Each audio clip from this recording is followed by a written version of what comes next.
Hey there, Sanka. Hope you guys are doing good and welcome back for another amazing video. In this video, we're going to talk about an important topic in regards to, is it that the Muslim Ummah is weak currently, or is it that we are more honest in our current situation versus the others? I'll explain what that means.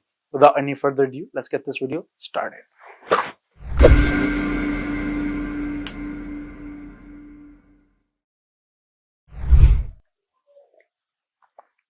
Hope you guys are enjoying the video. And as you guys are, hit that subscribe button. Let's make that Mashallah money together.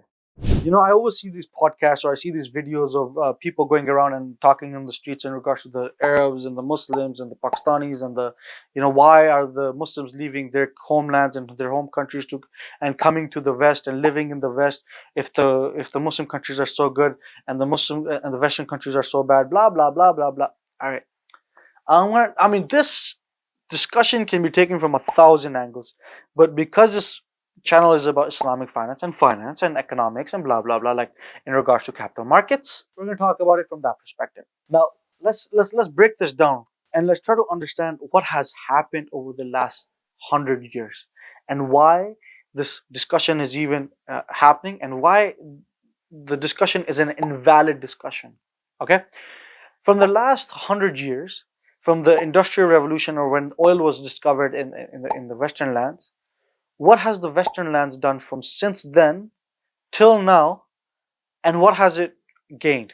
Then we'll talk also about the Muslim nations, right? We will talk about the Muslim nations after the 1960s, because before it, technically speaking, the Muslim nations were also very westernized, right? There's a lot of like liberalism, and the hippie era was also in the Muslim nations. I mean, you can look into the 1940s, 50s, 60s pictures in Iran, Iraq, Pakistan, even countries like Afghanistan, Morocco. I mean, this is the French Revolution also in like the Tunisian, those and Algeria and those areas.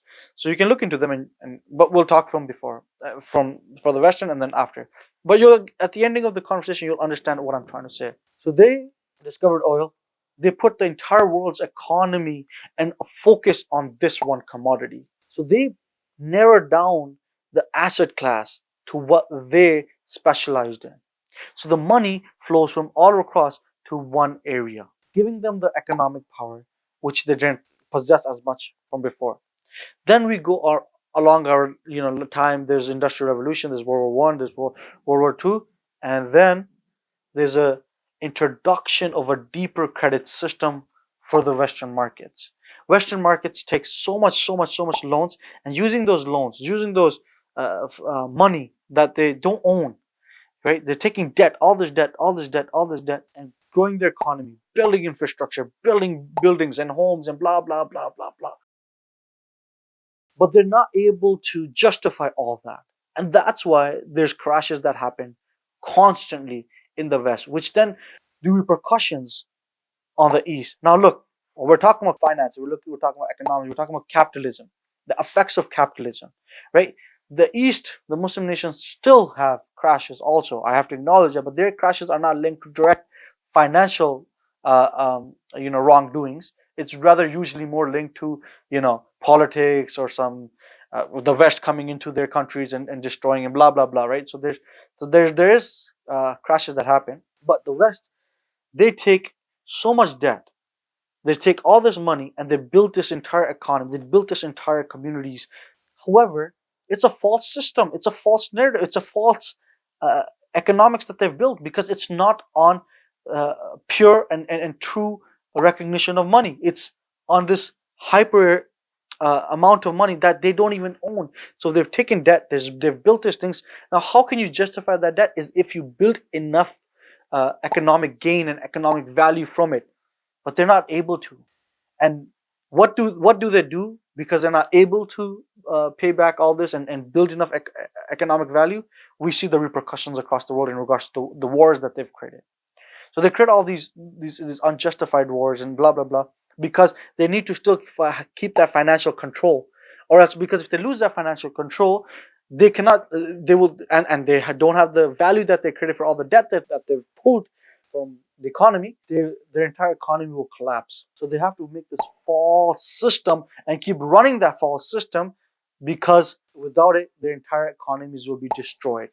And that has been running from then till now. So they have this whole debt system, and then they keep racking up more and more and more and more and more and more and more debt, but they haven't built enough value to justify the capital principle of their debt and the interest part. And because they haven't done all this, whatever you're seeing in essence is a massive bubble. Is it, and on top of that is a massive makeup. It's false, it's fake.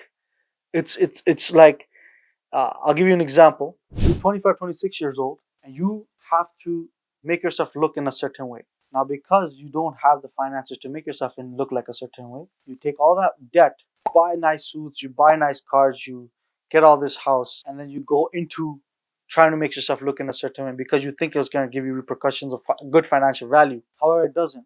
Now you're left with people who want the loan, who want the house back, and your shoes back, and your clothes back, but it's all a charade. And now you have to give all this stuff back, but you're like, no, I don't want to give this back, so I'm going to take more loan. I'm going to continue running this story. I'm going to continue running this false story. So I'm going to take loan, give it to him, and I have a new loan with more riba and more interest. So before it was maybe $100 loan, or let's say $100,000 loan, now it's $200,000 loan, $300,000. That cycle keeps continuing. It's a multiplier effect. But you have this makeup that you built up, and you're not able to sell yourself. You're not able to get the money that you need to pay back from all the shenanigans that you've done now.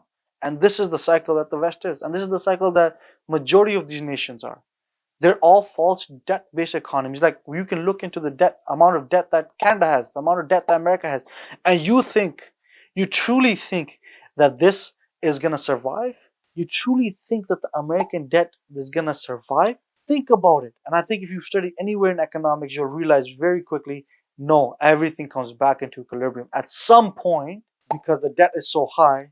For every $1 value that they have 1.7 to $2 worth of debt. At some point, that $2 variation is gonna have to be filled up. And that's when the real crashes will come, and that's when we will start realizing. So, what I'm trying to explain here is that do not look at the West and idealize it in the sense that, look at their infrastructure, look at their building, look at this magnificent thing. It's all false economy. It's all a makeup. It's all a charade. And when equilibrium hits, you realize. Whereas the Muslim nations, they're not used to this concept of taking debt, taking debt, and then building this false economy. Even Dubai, the ideation of it, the initial investments and all that stuff was not debt based, was investment based. There's real money coming in, and that's how they justified it, and that's how they built it up. And like all those nations around, it's oil money. It's real money. It's coming from some type of asset. So it's like a 1 to 1.1, 1 to 1.2. So you're almost the same. The ratios are there. You're not really hurting yourself as much, because they are taking some debt. That is true now, but they're not taking as much. And this is felt when the markets crash. When the markets crash in the West has a horrible crash. Whereas the East runs life like normal. No problem. Yani, no problem. Well, you can look at the 2008 market crash, and there's PhD papers on this, how the 2008 market crash did not affect economies that were on Islamic finance. And I talk about this. I made videos on this. You can watch them on my channel. I'll link them up here. So now, the Muslim nations are not a false makeup land. If the Muslim nations had taken up as much trillions of dollars worth of debt, you think they wouldn't have built up infrastructure and built up buildings like this? But the reality is, these guys over 100 years have taken up so much debt, built up their infrastructures, built up their entire economies. You think that's going to stabilize? You think it's just going to live on forever? No, it's not. The reality is, economies and growth and crashes don't happen over 10, 20, 30 years. The real crashes and the real growth happen over hundreds of years, centuries, where caliphates come up and then they crash, where entire communities grow and they crash. Romans, they came up, then they crash. The Persians, they came up, then they crash. The Ottoman dynasty, they came up, and then they crash. It didn't happen over 10, 20, 30, 40 years. It happened over centuries. So you have to understand, their peaks happened already in regards to the Western lands taking all this debt and taking money off of gold standard so they can continue their financial power. That element has peaked. So study economics and understand that when you look at these answers that people are giving online, or when people are questioning Muslims, why is it that if Muslim lands are so good, why do you guys come to the Western lands? Or why is that the Western lands are like the best and Muslim lands have nothing? No, that's not the truth. You guys are living in this makeup. acknowledge that, understand that. And once the makeup is removed, because it's gonna have to be removed, because the imbalance between debt and the value created is so big that at some point it's gonna have to break. That in between ratio is gonna have to be met at some point. So anywho, I wanted to give this reality check to many of our brothers and sisters out there who don't understand this and who fall into this deeper guilt that, oh, Muslim lands are always like so low, so bad, and blah. And I haven't even gone to the politics of wars, and I don't want to do that on, especially on videos like this, because we're talking about economics. Like if you add that layer on top, then we're just we're flying through this one. But talking about just capital markets and finances and your economics, understand that not necessarily everything that shines is gold. It could be rock in between, covered with something shiny, or could be covered with gold spray, whatever you want to call it. Just on the other side, not everything that from the outside looks dirty is dirty, because it might have gold inside, just a little bit deeper in some dirt. So you have to understand this. Khair, I hope you guys like this video. Let me know what your opinions are in the comments below. And as always, take care of yourself. Assalamu alaikum.